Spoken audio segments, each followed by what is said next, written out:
నమస్తే. ఇవాళ political equation లో కీలకమైన డెవలప్మెంట్ ఒకటి కనిపిస్తున్నది. హైదరాబాద్కు వచ్చిన ఆంధ్రప్రదేశ్ ముఖ్యమంత్రి టీడీపీ అధినేత చంద్రబాబు నాయుడిని తీగల కృష్ణారెడ్డి, మాజీ ఎమ్మెల్యే, ఆయన గతంలో టీడీపీలో ఉన్నారు. ఆయన కలిశారు. బయటకు వచ్చి నేను టీడీపీలో చేరబోతున్నా, తెలంగాణలో టీడీపీ బలంగా ఉంది, చాలా మంది వెయిట్ చేస్తున్నారు అని మాట్లాడారు. దాంతోపాటు మల్లారెడ్డి అండ్ ఆయన అల్లుడు రాజశేఖర రెడ్డి కూడా కలిశారు. సరే, వాళ్ళు మల్లారెడ్డి మనవరాలు పెళ్లికి సంబంధించిన కార్డు ఇవ్వడానికి పోయినా మేము రాజకీయాలు మాట్లాడలేదన్నారు. బట్ వాళ్ళు వచ్చి మాత్రం బయట మీడియాతో మాట్లాడలేదు. తీగల కృష్ణారెడ్డి మాత్రం మాట్లాడేది. కాకపోతే మల్లారెడ్డికి సంబంధించిన విషయంలో గత 2 నెలల కిందనే ఆయన టీడీపీలోకి వెళ్ళబోతున్నారు అన్న ఒక చర్చ చాలా బలంగా బయటకు వచ్చింది.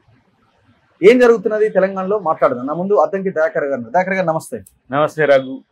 సో అంతా అంటే ఇప్పుడున్న లీడర్లంతా సరే, మీలాంటి వాళ్ళు ఉద్యమం నుంచి వచ్చిన, కాంగ్రెస్ నుంచి ఆయా పార్టీలో తిరుగుతున్న వాళ్ళు, లేదంటే టీడీపీ నుంచి రాజకీయ జీవితం ప్రారంభించిన వాళ్ళే మనకి ఎక్కువ మంది కనిపిస్తూ ఉంటారు. ఇటు బీఆర్ఎస్ లో ఉన్న, ఇప్పుడున్న కాంగ్రెస్ లో ఈ జనరేషన్ కొంతమంది లీడర్లు. సో ఓవరాల్ గా ఇప్పుడు ఈ నాయకులు వెళ్ళి చంద్రబాబు నాయుడిని గెలవడం, చంద్రబాబు నాయుడు కూడా వారానికి 1 రోజు 2 రోజులు ఇక్కడే ఉండాలని ఒక ఆలోచన చేయడం, గతంలో మాట్లాడడం, వాళ్ళు కూడా ఇక్కడ సభ కూడా పెట్టినట్టున్నారు ఆ మధ్య కాలంలో. సో ఇవన్నీ పరిస్థితులు చూస్తుంటే టీడీపీ తెలంగాణలో మేము కూడా పట్టు సాధించాలి అన్న ఒక ఆలోచన చేస్తున్నట్టున్నారు. సో అల్టిమేట్ గా రాబోయే రోజుల్లో ఈ పొలిటికల్ ఈక్వేషన్ ఎటువైపు దారి తీసే అవకాశం ఉంది? ఒకటి, దీన్ని బీజేపీ కోణం నుంచి చూడాలి. కాంగ్రెస్ కోణం నుంచి చూడొద్దా? కాంగ్రెస్ కోణం నుంచి, కాంగ్రెస్ కోణమే మేజరు, కానీ బీజేపీ కోణం నుంచి చూస్తే చంద్రబాబు నాయుడు గారు మీకు కనపడతాడు. ఓకే. ఎట్లా అంటే సౌత్ ఇండియాలో బీజేపీ బలపడాలంటే ఉన్న ప్రధాన ఆయుధం బాబు. తర్వాత ఏదైనా చెప్తే ఏదైనా మాట్లాడగలగడానికి పవన్ కళ్యాణ్ ఉన్నాడు. వీళ్ళిద్దరూ రిసైడింగ్ ఫ్రమ్ ఆంధ్ర అయినప్పటికీ కూడా తెలుగు రాజకీయాల్లో వీళ్ళ పాత్ర ఉంది. ప్రజారాజ్యం పెట్టినప్పుడు పవన్ కళ్యాణ్ కానీ, లేకపోతే చంద్రబాబు నాయుడు గారు అయితే సుదీర్ఘకాల రాజకీయం ఇక్కడ ఉంది. సో ఇక్కడ బలపడాలంటే బీజేపీకి సంస్థాగతంగా ఉన్న నాయకత్వం కూడా అంత బలంగా లేదు. వాళ్ళిద్దరు ఒక సీఎం, డిప్యూటీ సీఎం రేంజ్లో ఉన్నారు అక్కడ. ఇక్కడ హైదరాబాద్ అంటే మీకు 1,20,00,000 మందిలో, ఇక్కడ ఆంధ్ర, తెలంగాణ, ఇతర రాష్ట్రాల నుంచి కూడా ఉన్నారు. వైడర్ యాక్సెప్టెన్స్ ఉంటుంది కాబట్టి ఒక ప్రయత్నం టీడీపీ చేయడానికి అవకాశం ఉంది. ఇక్కడ ఆంధ్ర ప్రజలు బాగానే ఉన్నారు, తర్వాత పార్టీ కూడా గతంలో ఇక్కడ బాగానే ఉంది. సో దాని గురించి వాళ్ళు ఒక ప్లాన్ వేసిండ్రు, మాస్టర్ స్కెచ్ ఉంది. అది ఎగ్జిక్యూట్ అవుతుందా లేదా, రేపు బీజేపీ దేశంలో నిలబడతారా లేదా అనే దాని మీద ఆధారపడి ఉంటుంది. ఒకవేళ బీజేపీ నిలబడకపోతే కాంగ్రెస్ పార్టీతో కూడా ఉండొచ్చు కదా వాళ్ళు. సో వాళ్ళ స్టేక్ చూసుకోవడానికి ఒక ప్రయత్నం చేస్తారు. టీడీపీ రేపు పొద్దున కాంగ్రెస్ తో కూడా ఉండడానికి అవకాశం ఉండొచ్చు. ఎందుకు ఉండదు? అంటే లేదు, రాజకీయాలు అంటే ఏముంటది? గతంలో లేరా? అదేం లేదు కదా. గతంలో మొన్న డైరెక్ట్ కొత్తే ఉన్నారు. తర్వాత ఎన్డీఏ ప్రభుత్వంలో క్రియాశీలకంగా ఉన్న చంద్రబాబు ఇప్పుడు డెఫినెట్గా తన తెలుగు ప్రాంతాల్లో తన ప్రభావం చూపించుకోవడానికి ఒక ప్రయత్నం చేస్తారు. ఇక్కడ పాత క్యాడర్ ఉంది, తర్వాత కొంతమంది సీనియర్ లీడర్లు కూడా ఉన్నారు. మనకేమైందంటే కాంగ్రెస్ పార్టీ అధికారంలోకి వచ్చినప్పుడు 2004-14 మధ్యన పార్టీ ఇక్కడ 50 సీట్లు 55 సీట్లు ఉన్నప్పటికి కూడా నాయకత్వం అంతా ఆంధ్ర నాయకత్వం అయింది. ఇక్కడ ఏమంటారు, ద్వితీయ శ్రేణి నాయకత్వాన్ని నిలబెట్టింది. ఇప్పుడు వాళ్ళు ప్రథమ శ్రేణి నాయకులు అయింది ఇక్కడ, ఏది అప్పుడున్న కాంగ్రెస్. తర్వాత బీఆర్ఎస్ ఏం చేసింది, టీడీపీని మొత్తం కొల్లగొట్టింది.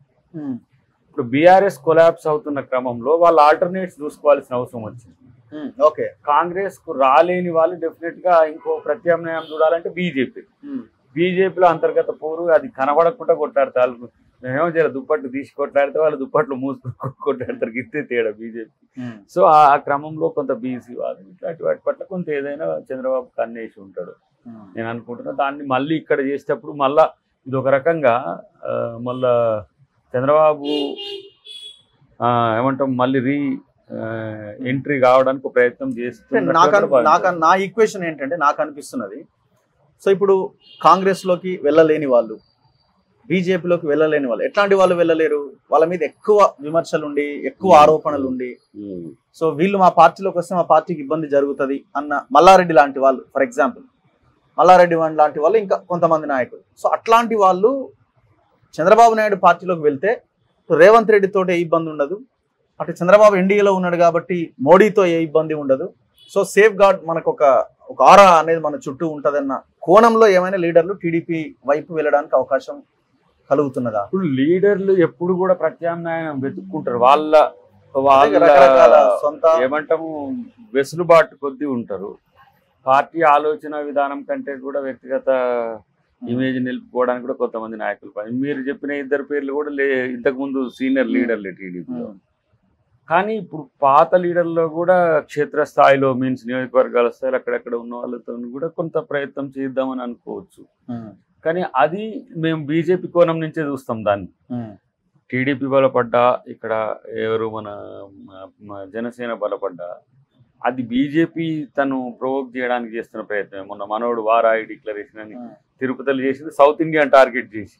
ఓకే, అంటే ఇక్కడ ఎవరు మాకు అనుకూలంగా, మా ఆలోచనలకు అనుకూలంగా, ఇప్పుడు సనాతన ధర్మం అంటే నేనే అన్నట్టుగా పవన్ కళ్యాణ్ అనడం వెనుక ఉద్దేశం ఆర్ఎస్ఎస్ ఉంటుంది, బీజేపీ ఉంటుంది. అట్లనే రేపు ఇక్కడ తన అభిమానులు ఉన్నా లేకపోతే టీడీపీ అభిమానులు ఉన్నా వీళ్ళందరినీ ప్రోధి చేసుకోవడానికి ఒక ప్రయత్నం చేస్తారు. దానిలో భాగంగా ఇది జరిగింది అనుకుంటా. కానీ నూతన శ్రేణికి కూడా అవకాశాలు లేనప్పుడు ఆల్టర్నేట్స్ చూసుకుంటారు. వివిధ కమ్యూనిటీస్లో కూడా, ఇప్పుడు ఎస్సీస్లో కానీ, ఎస్టీస్లో కానీ, బీసీస్లో కానీ. సరే, అదొక యాంగిల్. అంటే వీళ్ళేం నూతన కాదు కదా, వీళ్ళంతా పాత.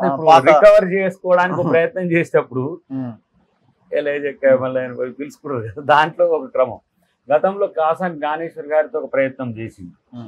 అది కాకుండా మళ్ళీ వారు బీఆర్ఎస్ ఎంపీగా నిలబడ్డారు. సో ఈ క్రమంలో ఎంతైనా టీడీపీ బలపడడం అనేది అంత సింపుల్ ఏం కాకపోయినా రాజకీయ ఉనికిని కాపాడుకోవడం, ఇక్కడ ఉన్న వాళ్ళ పార్టీ ఏదైనా ఉంటది. దీనికి అంతటికి మూల కాత్రం మూల సూత్రం మనోడే. ఎవరు? కేసీఆర్ ఇంట వండుకోవడం వల్ల అందరికి ఆశలు పెరుగుతున్నాయి. సరే, కొంతమంది హెల్త్ బాగలేదు అంటుండ్రు, కొంతమంది ఏమో వచ్చి ఏం చేయాలంటుండ్రు, ఉన్న పనికి ఇదే అంటుండ్రు. కానీ ఏదున్నా ప్రతిపక్ష నాయకుని వైఫల్యం అనేది ఇతర పార్టీల పుట్టుకకు, ఇతర పార్టీల పునరుత్తేజానికి, ఇతర పార్టీల యొక్క నాయకుల ఆలోచింపజేయడానికి ఉంటుంది. తర్వాత వాళ్ళ పార్టీ వాళ్ళు కూడా ఉండడానికి ఇష్టపడలేని పరిస్థితి వచ్చింది. మల్లారెడ్డి ఎవరు? బీఆర్ఎస్ నాయకత్వం పటిష్టంగా ఉంటే ఆయన టీడీపీ నాయకుని కలవాల్సిన అవసరమే ఉంది. ఇప్పుడు తీగల కృష్ణారెడ్డి గారు కూడా కాంగ్రెస్ పార్టీకి వారు వచ్చి వారి కోడలు అనుకుంటా కాంగ్రెస్ పార్టీతో ఉన్నారు. కానీ వీళ్ళది సుదీర్ఘ రాజకీయ ప్రయాణం. ఎవరిది? తీగల కృష్ణారెడ్డి గారు. పాయింట్ ఒకటే, ఇప్పుడు టీడీపీ అధికారంలోకి వచ్చేది లేదు. సరే, వాళ్ళు వాళ్ళ ఉనికిని చాటుకోవడానికి లేకపోతే రకరకాల వాటి కోసం ఒక ప్రయత్నం అయి ఉండొచ్చేమో. కానీ ఇప్పుడు వాళ్ళు ఎమ్మెల్యేలు కాలేరు, ఎంపీలు కాలేరు, ఇంకోటి కాలేరు. మరి అలాంటి పరిస్థితుల్లో ఎందుకు ఆ పార్టీలోకి వెళ్ళాలని అనుకుంటున్నారు అన్నది ఇక్కడ పాయింట్. ఆయన చంద్రబాబు గారు జాతీయ స్థాయిలో చాలా ఇంపార్టెంట్ క్రూషియల్ రోల్లో ఉన్నాడు కదా. బీఆర్ఎస్ ఎన్డీఏతో కలవదని ఎందుకు అనుకుంటున్నావు? బీఆర్ఎస్ కున్న ఏకైక దిక్కు నాకు తెలిసి అయితే ఎన్డీఏని. వాళ్ళేంది రాజకీయం కోసం కాంగ్రెస్ తోని ఏదో మిలాఖత్ అయి చేస్తున్నారు. కానీ ఒకవేళ కాంగ్రెస్ తో మిలాఖత్ అయితే మేము బీఆర్ఎస్ మీద ఎట్లా గెలుస్తాం? బీఆర్ఎస్ ను కంటెండర్ గా చూసి టార్గెట్ చేసి ఎట్లా గెలుస్తాం? గెలిచినా బీజేపీతో అనుకూలంగా ఉన్న వాళ్ళతో కలిసి రాజకీయాలు చేసి రేపు మళ్ళీ బీజేపీకి అనుకూలతను పెంచే ప్రయత్నం కాంగ్రెస్ చేస్తుందా? కాబట్టి ఇక్కడ బీఆర్ఎస్ ఫెయిల్యూర్ను కూడా టీడీపీ తెలంగాణ శాఖ తనకు వైపు తిప్పుకోవడానికి ఒక ప్రయత్నం చేస్తుండొచ్చేమో నేను అనుకుంటున్నా, నా అంచనా. ఎందుకంటే ఎప్పుడైనా సరే వాళ్ళు ఎక్కడ ఏమంటారు వ్యాక్యూమ్ ఉంటే అక్కడ క్యాప్చర్ చేస్తారు. బట్ అదేంది ఏమంటాం దాన్ని, క్రియాశీలకంగా ప్రభావవంతమైన రాజకీయాలు కాకపోయినా అట్లీస్ట్ మనగడ రాజకీయాలకు కూడా ఉపయోగపడే అవకాశం ఉంటుంది. నా పాయింట్ ఇంకొకటి, సరే ఇప్పుడు మల్లారెడ్డి అయినా ఇంకెవరైనా రేపు పొద్దున వెళ్ళేవాళ్ళు ఆ పార్టీలోకి, సో మమ్మల్ని మోదీ కాపాడుతాడు, చంద్రబాబు అడ్డం ఉండడం వల్ల రేపు పొద్దున రేవంత్ కూడా మమ్మల్ని కాపాడుతాడు అన్న ఒక ఆలోచనతో వాళ్ళు కనుక వెళ్తే, సో నిజంగానే రేవంత్ వాళ్ళని కాపాడొచ్చా? రేపు హైడ్రా విషయంలో వాళ్ళు ఏమైనా తప్పు చేసినా, అంటే ఈ భూముల ఆక్రమణలు ఇంకోటి ఇట్లాంటి వాటి విషయాల్లో రేవంత్ ప్రొటెక్ట్ చేసే అవకాశం ఉందా? అక్కడ చంద్రబాబు ఉన్నాడు కాబట్టి. ఇప్పుడు హైడ్రా ఇప్పుడు ఒక జీవో ఆధారిత సంస్థ అయింది కాబట్టి అందరూ చట్టబద్ధత వచ్చిన అవుతుంది. కానీ ఆర్డినెన్స్ అవుతుంది, రేపు చట్టం కూడా కావచ్చు. ఆర్డినెన్స్ వచ్చి చట్టం కూడా చట్టబద్ధత తీసుకొచ్చినారు. దానికి చట్టబద్ధత కాదు, చట్టం కూడా. ఆర్డినెన్స్ అంటే ఇట్స్ రిలేటెడ్ టు 6 months కాల పరిమితి ఉంటుంది ఆర్డినెన్స్. కానీ చట్టబద్ధత అంటే చట్టమే ఏకంగా ఒక హైడ్రా చట్టం, ఈ చెరువుల పరిరక్షణ, తర్వాత అక్కడ దురాక్రమణలకు సంబంధించిన వాటిలో చట్టం కూడా రావచ్చు. రావాలనే నేను కూడా అనుకుంటున్నాను. డెఫినెట్ గా భవిష్యత్తులో మేము ముఖ్యమంత్రి గారి దృష్టిలో తీసుకోవాలి. ఎందుకంటే ఏదో ఆషామాషిక్గా తాత్కాలికంగా ఏదో ఈ 1 ఇయర్లో ఇది చేసేసినాం అని అంటే 1 ఇయర్ తర్వాత మళ్ళా అదే ఏమంటారు ఈ భూ కబ్జాదారులు పెరగవచ్చు.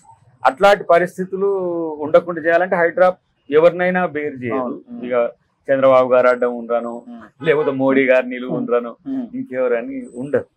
కానీ ఇక్కడ ఒకటి మాత్రం జరుగుతుంది ఏంటంటే, రాజకీయంగా ఎవరైతే తమ ఐడెంటిటీని కోల్పోతున్నారో వాళ్ళకు ఒక అడ్డాగా మారడానికి ఒక అవకాశం ఉండొచ్చు కాక, కానీ నాకు తెలిసి బీజేపీ ఉన్నాక టీడీపీ ఎందుకు అనుకొని బీజేపీకి అవి పోయేటోళ్ళు ఉంటారు, టీడీపీకి పోతే బీజేపీ అండ ఉంటుంది అనుకుంటే వాళ్ళు అట్ట పోవచ్చు.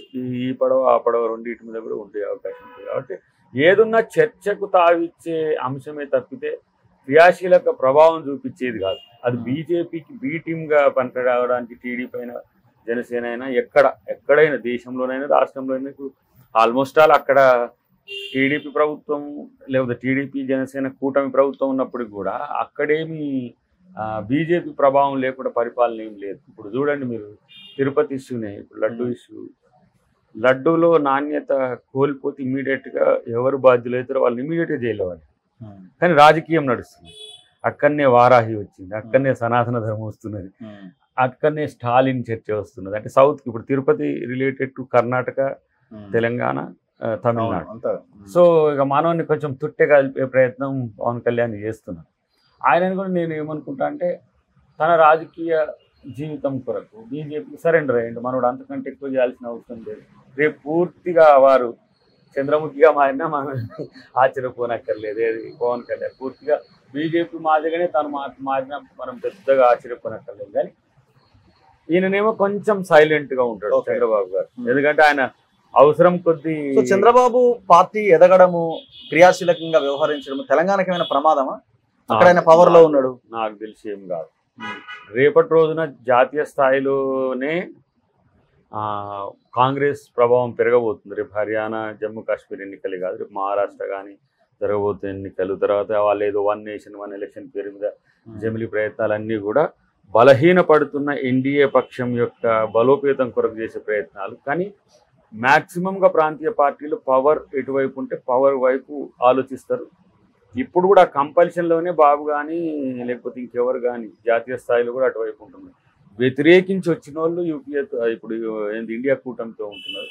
రేపటి రోజు కాంగ్రెస్ అనుకుంటే ఎవరైనా సరే కాంగ్రెస్తో రావడానికి కూడా వెనకడిగారు. కాబట్టి మేము వాళ్ళ పట్ల ఏదో శత్రుభావంతో కంటే కూడా మిత్రభేదం లెక్కనే చూస్తాం తప్ప పెద్దగా వాళ్ళతో జరిగే నష్టం కూడా లేదు. ఆంధ్రప్రదేశ్లో కాంగ్రెస్ ఇప్పుడు వచ్చేది లేదు కాబట్టి మేము చంద్రబాబు స్టార్ట్ చేస్తాడు కదా, చంద్రబాబు పార్టీ విస్తరించడం. అసలు నిజంగా కేసీఆర్ ఇంకా బీజేపీ కాంగ్రెస్ కలిపి ఆయన్ని పెంచుతున్నాయి. నేను ఒక మాట అనుకుంటున్నాను, తెలంగాణ ఇంకా ఎఫెక్టివ్ గా వచ్చేసి తన వాదాన్ని నిలబెట్టే అవకాశాలు ఉన్నాయా? నాకు అదొక డౌట్. ఎందుకు లేదా?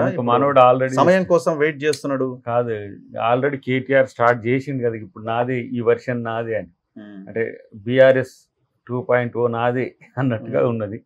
అటు హరీష్ రావు కూడా బాగానే పడుతూ ఉన్నాడు. సరే ఎవరు పొజిషన్ తీసుకుంటారో రావాలనే కోరుకుంటాం, కానీ రమ్మంటే ఏదో కేసీఆర్ రాకపోతే పూడగడవదా ఏంది అన్నట్టు ఉన్నారు వాళ్ళకు. వాళ్ళని వాళ్ళు రాజకీయంగా పతనం చేసుకోవడానికి చేస్తుంది ఎత్తుగడి. ఏదో వచ్చి మీరు బతకండి అని కూడా చెప్పనిప్పుడు మీకు ఒక ఎజెండా లేదు, ఎటు పోవాలని ఎజెండా లేదు, ఏదో మారిపోతుంది, అటు పోతుంది ఇటు పోతుంది.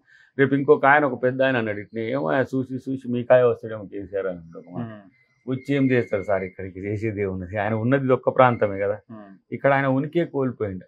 వాళ్ళు ఎంత చెప్పినా జనం నమ్మట్లేరు. ఇప్పుడు మూసీ సంబంధించిన అంశంలో మనం ఎప్పుడైతే ఆల్టర్నేటివ్స్ చూపించినామో కొంత సర్దుమని, హైడ్రా విషయంలో ఎవరు కూడా పేదల ఇండ్లు కూల్చిన దగ్గర ఇబ్బంది పడుతున్నారు, కానీ ఈ 1000 కోట్ల ఆస్తులకు సంబంధించిన అంశం లేదా? బట్టి గారు ఇది చూసింది కదా మీరు, ఎన్ని చెరువులు 2014కు 2024కు, అంటే 2014 నుంచి కబ్జాను ప్రోత్సహించింది బీఆర్ఎస్ కాదా? వాళ్ళ ఆస్తులు కాపాడడానికి బీఆర్ఎస్ ఇప్పుడు కొట్లాడుతున్నట్టు కనపడతలేదా? నేను చెప్పినా కదా, పేదల కన్నీళ్ళ మాటున భూ కబ్జాదారుల హక్కుల కాపాడే దాంట్లో బీఆర్ఎస్ ముఖ్యంగా కేటీఆర్ మున్సిపల్ శాఖ మంత్రిగా ఉన్నాడు కాబట్టి పర్మిషన్స్ అన్ని ఆయన కంట్రోల్లో ఉంటాయి. బీఆర్ఎస్ ఎల్ఆర్ఎస్ కట్టించుకున్న, చెరువుల ఆక్రమణ జరిగినా లేదు, ఈ జిహెచ్ఎంసీ పరిధిలో ఏం జరిగినా కూడా, అందుకని మనకి ఆగట్లే ఏ విధంగా చేయాలనే దాని మీద ఇష్టం వచ్చినట్టు మాట్లాడుతున్నారు. మొన్న ఈ మధ్యన చూస్తున్నారు అక్కడక్కడ పోయి మహేశ్వరం పోయి అంతా కూడా నేను ఇచ్చిన పర్మిషన్స్ పోతే మళ్ళీ రేపు నా కాళ్ళు వ్యతిరేకం అవుతారేమో అనే ఒక ఫీలింగ్ తప్పితే ఇంకోటి కనబడతలేదు తనలో. అక్కడ పోయి ముఖ్యమంత్రి గారు చెప్పినట్టు పోయి ఆ పేదల పక్షాన పోయి కొట్లాడాలకు ఇండ్లు ఇప్పించే ప్రోగ్రాము ఉండరాదు. మీ కార్యకర్తలు ఎందుకు కేసీఆర్ ఇప్పుడు బయటికి రావట్లేదు? అంటే లోకల్ బాడీ ఎలక్షన్స్ కి ముందు ఏమన్నా వస్తాడా? మొన్న ఎంపీ ఎలక్షన్లకు ముందు వచ్చిండు, ఇప్పుడు లోకల్ బాడీ ఎలక్షన్స్ కి ముందు వస్తాడా? ఎందుకంటే మీరు కూడా ఉద్యమంలో పనిచేసారు కాబట్టి మీకు ఏమైనా సోర్స్ ఉన్నదా? ఎందుకు ఆయన సోర్స్ కాదు, ఇబ్బంది పడుతున్నాడా, బయటికి రాలేకపోతున్నాడా? ముందు ఏమో మూమెంట్ అనేది ఒక కేంద్రకంగా తను బలపడడానికి అవకాశం ఉండేది. ఇప్పుడు ప్రభుత్వంగా ఫెయిల్యూర్ అయిన తర్వాత పార్టీగా నష్టపోతున్న క్రమంలో ఏ ఎజెండాతో ముందుకు రావాలనే దాని దగ్గర తనకు స్పష్టత లేదు. ఏ దాని మీద ప్రశ్నించాలన్నా కూడా ముద్దాయిలు వాళ్ళే తెలుతున్నారు. ఇప్పుడు హైడ్రా ఉంది, 14-24 తేడా చూపించేసరికి అప్పుడు మంచిగా ఉన్న భూములు ఇప్పుడు ఎందుకు అన్యాక్రాంతమైనవి, లేదంటే ఇంకొకరి చేతులకు పోయి అక్కడ కట్టడాలు ఎట్లా వచ్చినాయి అంటే వాళ్ళేగా సమాధానం చెప్పాలి. వాటికి సమాధానం చెప్పమని చెప్పలేరు.